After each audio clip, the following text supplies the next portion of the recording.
Jeff, and this is my channel, Life with My Filipina Wife. And I had a channel before called Tito Jeff's Life, and I abandoned that. So you might have seen me on there. I thought I'd start over.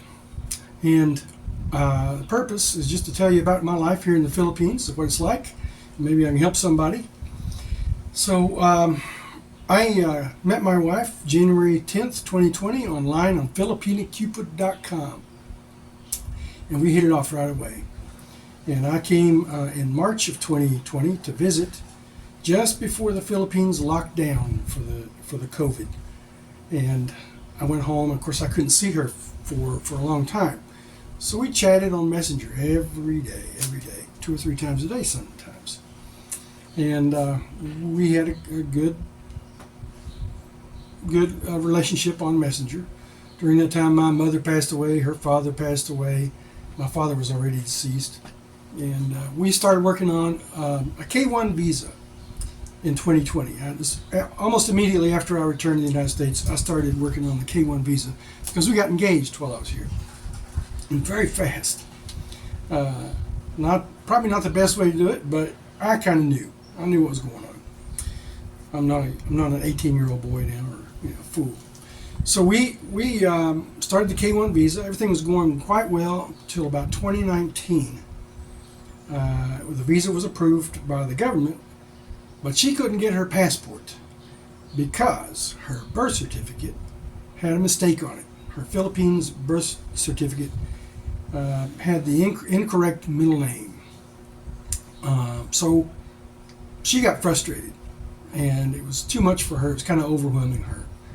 And it is difficult. They make it so difficult here sometimes. And so she says, "Babe, I don't want to come anymore." I said, "Okay." And I said, "Well, what about if I just come to the Philippines next year?" Well, it was 2021, not 2019. 2021 in December, she decided she didn't want to come. So I said, "Well, next year, 2022, I'll come and I'll just stay. And maybe we can get things worked out there when I'm there." So I did that. I quit my job. I had some savings. And we came here April 4th. I arrived in Manila, and you had to have a negative COVID test with you in your hand when you arrived. It was less than 72 hours old, and I had that. All the way from Kentucky to Seoul, South Korea. And then in Manila, I got to check in with the security people, and they wanted to see that, and I said, I can't find it. And I lost it. I was so excited in Manila that I mishandled the paper. In Seoul, when I checked in Seoul, I said, I'm on my last leg. I'm going to the Philippines. So I got excited and did something with the paper, shoved it in a pocket or something. I think it came out in the overhead bin in the aircraft, and they went back and looked for it for me, but they didn't know where to look. I just didn't try. So I had to spend 5 days in quarantine. I had no plans for that. I had to find a hotel real quick. I had to go to an ATM and get some cash. I bought a little Wi-Fi hotspot thing that I could use with a Philippine phone number, and that came in kind of handy, I think. But I didn't take enough cash, and I almost ran out of money in the hotel. I had to have 2,500 pesos on my last day to pay for the COVID test, which came out negative, of course. And then, but I barely had enough money for that, and I thought I would use my credit card on the food ordering applications, and that worked once or twice, but most of the time I had to pay cash for some reason. I don't know why. Anyhow, that messed me up. It scared me. A little nervous there. And the hotel I had had no restaurant, no room service, and I couldn't sneak out and get anything. I might have, but anyhow, I got out of there. Went to Cebu on a flight to Cebu City, where I was to meet my girlfriend. And the Typhoon Odette struck the Philippines, and which meant the ocean was a little rough, and the ferry from Ormoc City, where my wife lived, to Cebu City was not running. So I had to wait another 2 days. I stayed at the Robinson's Galleria Hotel in Cebu City, a very nice hotel. And I walked around the city a lot on my own during the daytime. Didn't go out at night. I don't know what that's like. But I felt safe walking around in the daytime. Never had any problems, except a couple of beggars, but we just kind of shrugged them off. So I made it to Ormoc, and we bought a house on May 8th. We bought this house we're living in. I'll show you that later in another video. It cost us 3.5 million pesos. We spent 500,000 pesos on a renovation. And later on, in 2023, we added on to the house a little bit. But we got the house renovated, and we had a baby, April 2023, and we're just as happy as we can be. So we finally got her birth certificate straightened out twice, because we found out after we got our marriage certificate it was messed up, and a little bit had the wrong birthplace for her. And we went somewhere to use that, and they said, "Oh, this is not right." So we had to get a second correction to her birth certificate. So you get the same birth certificate, but at the bottom of the page they add an annotation. One was to correct the middle name of her mother, and the other was to correct her birth city. So that took 1 year for each of those corrections. We still haven't gotten her a passport because we're just not going to go anywhere. We had applied for a marriage visa to leave the Philippines and go to the United States with her. And after we started getting things corrected, I said, we'll just do that. We'll go stay 5 years. After 5 years of living in the United States, she would be eligible to receive my Social Security benefits when she reaches age 60 if I pass away. And then we'll have a good time there. I'll have to work full time, but we'll have time on the weekends to go traveling a little bit. She gets to meet my family. We had a second child, and they could meet my family, and vice versa. But I went in 2024, June 2024, until December 2024, and I worked back in the United States. Stayed in St. Louis at a house of a friend of mine. He had a room, and I paid him some rent, $400 a month. I had access to a bathroom and a kitchen and a bed. That's all I needed, because I worked all the time and didn't go anywhere. Saving my money to supplement my savings for the move to America, because it was going to cost about $20,000 to relocate. We need a car, an apartment, the first and last month's rent, new furniture, some grocery money up front, lots of things. Rental car, gasoline for the rental car. It just added up to almost $20,000, and that's buying a used car with no credit. So I got to realize, and I said, man, it's going to be hard for me working full time. It's going to be even harder for her staying at home with 2 kids now. Well, actually, we didn't have 2 at that time.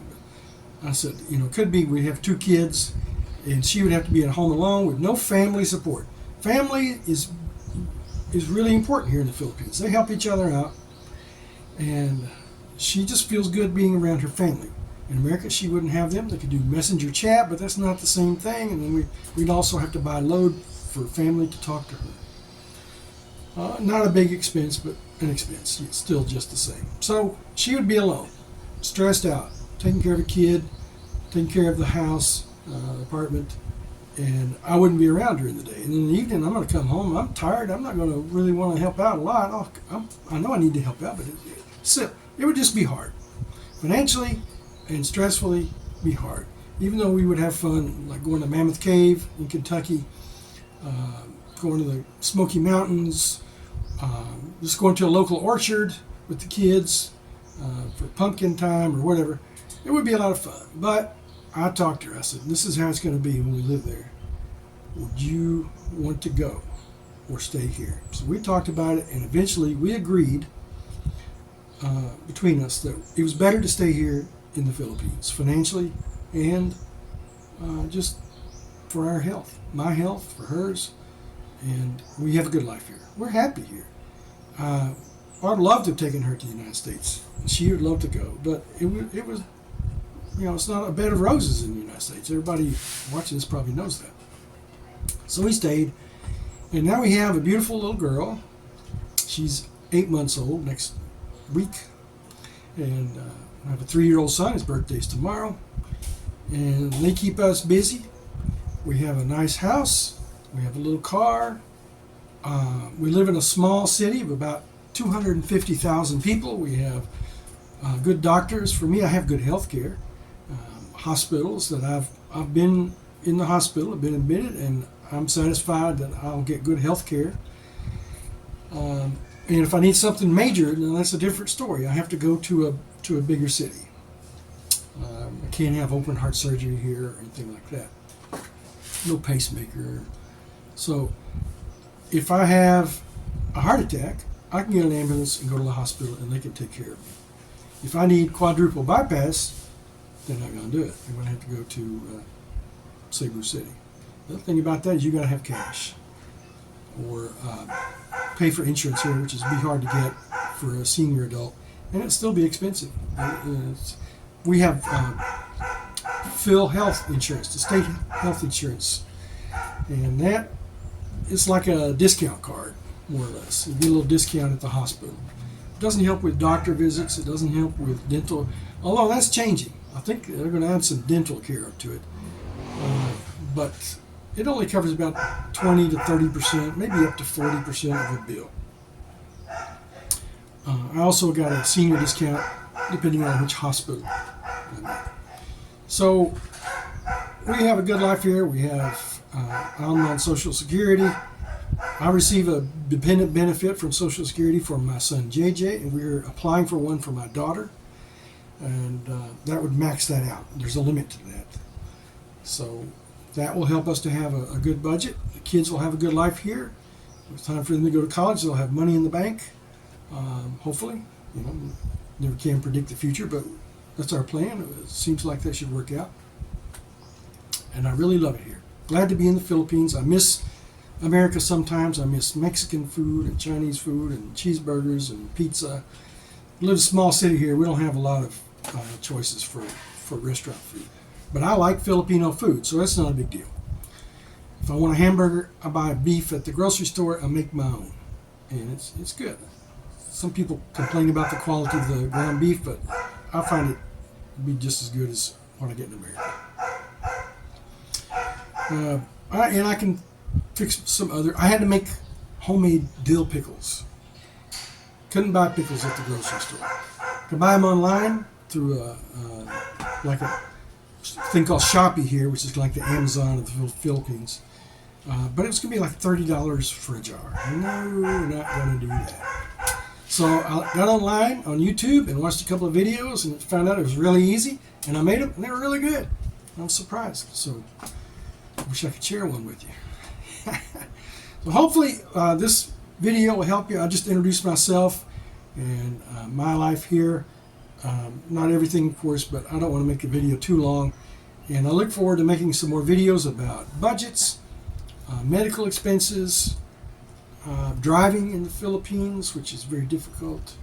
I've got a list of things about life in the Philippines and how to get a driver's license,